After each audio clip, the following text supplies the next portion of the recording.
वार्ता में क्या कुछ हुई? वार्ता 3 दिन तक चला, सफल असफल सफल असफल के बीच अंततः आज 3 तारीख को बिल्कुल आधी रात लगभग हम लोग 4 तारीख में प्रवेश करने वाले हैं, कर ही चुके हैं। वार्ता समाप्ति के बाद हम लोग कर चुके हैं। वार्ता में हुई कि जो मृतक जादू महतो और शिवशंकर महतो उनकी पत्नी को 12 दिनों के भीतर नियोजित किया जाएगा।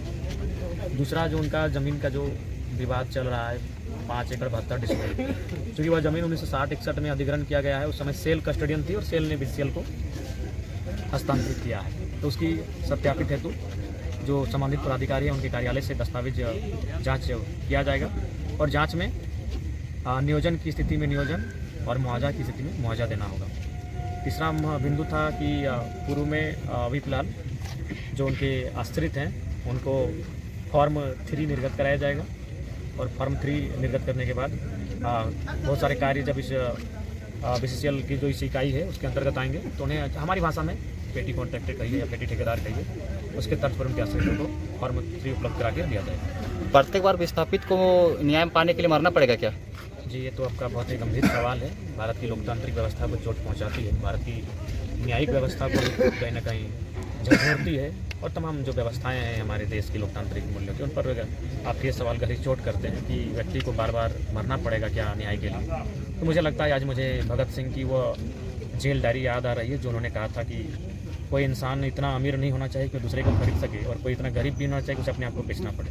और एक लाइन था उनका कि हम आज़ादी अंग्रेजों से तो ले लेंगे लेकिन कहीं आज़ादी भूरों के हाथों में फंस के ना रह जाए। और वे आज भगत सिंह के वो विचार प्रासंगिक होते हुए दिख रहे हैं। आज आज़ादी पूंजी का रूप धारण कर चुकी है और इस पूंजीवादी व्यवस्था में जिनके पास लाठी है, जिनके पास सत्ता है, जिनके पास शासन प्रशासन है, जिनके पास उन्हीं की सुनी जाती है आम जनता, कहीं ना कहीं उनको संघर्ष करना पड़ता है। विधायक के रूप में मुझे 2 दिन से संघर्ष करना पड़ा, तब जाकर मैं इस नतीजे पर रात के बाद 2 बजने वाले हैं अब। बिल्कुल इन सब समस्याओं से तंग आकर जो आत्महत्या कर रहे हैं मैं उनको हम संदेश यही देंगे कि बिल्कुल मरने के बारे में ना सोचें। अगर ज़रूरत पड़ी और लगा कि आपके न्यायपालिका, कार्यपालिका, विधायिका, पत्रकारिता, इन सब चीज़ों से आप न्याय नहीं मिल रहा है, आपके आस उम्मीद कम हो रही है और आपको अगर विद्रोह की भावना पनपती है तो आप अपने जान देने के बारे में ना सोचें।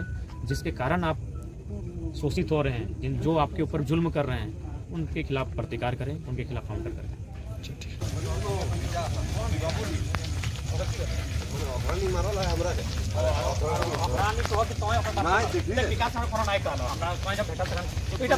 घरेलू विवाद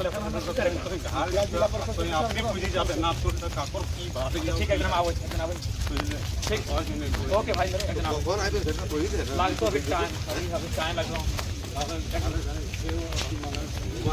एक काम कर लिखा था तो हाँ बात देखिए